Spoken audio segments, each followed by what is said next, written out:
कल्पना गर्नुहोस्, साँझको आकाशमा बिस्तारै उदाउँदै गरेको चन्द्रमा, तर आज त्यो सेतो छैन, गाढा रातो छ।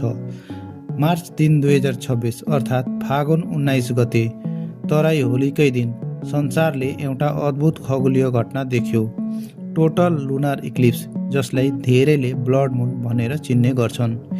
यस्तो पूर्ण चन्द्रग्रहण करिब 3 वर्षपछि मात्र फेरि आउनेछ। Stargazers around the country were treated to a total lunar eclipse last night. The phenomenon began at about 10 p.m. Eastern Daylight Time. It lasted for more than an hour. Also known as a blood moon. Incredible views of a rare blood moon. साल 2026 का पहला चंद्र ग्रहण मंगलवार 3 March को लगने वाला है। जब पृथ्वी सूर्य र चन्द्रमाको बीचमा सिधै आउँछ, त्यो समयमा पृथ्वीको छायाले चन्द्रमालाई ढाक्छ। यस घटनालाई लुनार इक्लिप्स अर्थात् चन्द्रग्रहण भनिन्छ। चन्द्रग्रहण मुख्यतः 3 प्रकारको हुन्छ। पहिलो, पेनम्बरल चन्द्रग्रहण। यसमा पृथ्वीको हल्का छाया मात्र चन्द्रमामा पर्छ, धेरैले थाहा नै पाउँदैनन्। खण्डग्रास चन्द्रग्रहण। यसमा पृथ्वीको छायाले चन्द्रमाको केही भाग मात्र ढाकिन्छ। अर्को, खग्रास चन्द्रग्रहण। चन्द्रमा पूर्ण रूपमा पृथ्वीको गहिरो छायामा पर्छ र यही अवस्थामा चन्द्रमा रातो देखिन्छ, जसलाई भनिन्छ ब्लड मुन।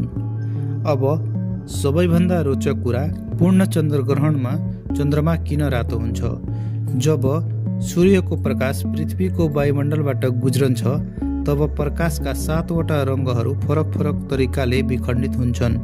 अरू 6वटा रङ्गहरू वायुमण्डलमा छरिन्छन्, तर रातो रङ पृथ्वीको छेउबाट मड्डिएर चन्द्रमामा पुग्छ र त्यही रातो रङ हाम्रो आँखामा पर्छ र हामी चन्द्रमालाई रातो देख्छौँ। महत्त्वपूर्ण कुरा, चन्द्रमा आफै रातो हुँदैन, पृथ्वीको वायुमण्डलले फिल्टर गरेर पठाएको प्रकाशका कारण मात्र रातो देखिन्छ।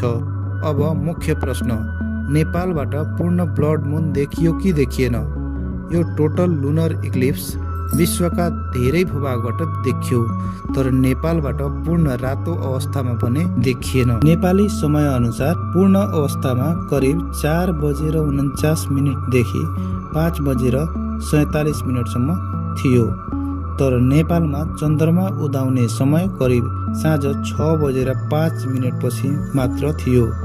अर्थात् जब चन्द्रमा हाम्रो आकाशमा देखिन थाल्यो, त्यति बेला पूर्ण ब्लड मुन को समय सकिसकेको थियो, तर त्यसपछि पनि आंशिक अवस्थामा भने देखियो। चन्द्रमा उदाएपछि करिब केही समयसम्म पृथ्वीको छायाले चन्द्रमाको केही भाग ढाकेको देख्न सक्यो।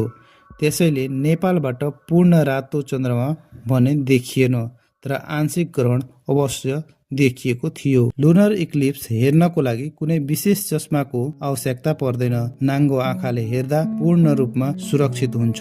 यदि तपाईसँग बाइनोकुलर वा टेलिस्कोप छ भने अनुभव झन रोमाञ्चक हुनेछ। खुला आकाश भएको स्थान छान्नुहोस् र क्षितिज स्पष्ट देखिने ठाउँमा जानुहोस्।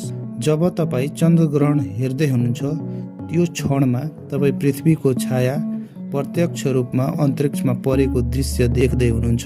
यसले हामीलाई सम्झाउँछ हामी सानो ग्रहमा बाँचिरहेका छौँ, तर ब्रह्माण्ड विशाल र अद्भुत छ। यदि तपाईँलाई यस्तै खगोलीय घटनाहरू मन पर्छ भने यो च्यानल सब्स्क्राइब गर्न नबिर्सिनुहोस्। धन्यवाद।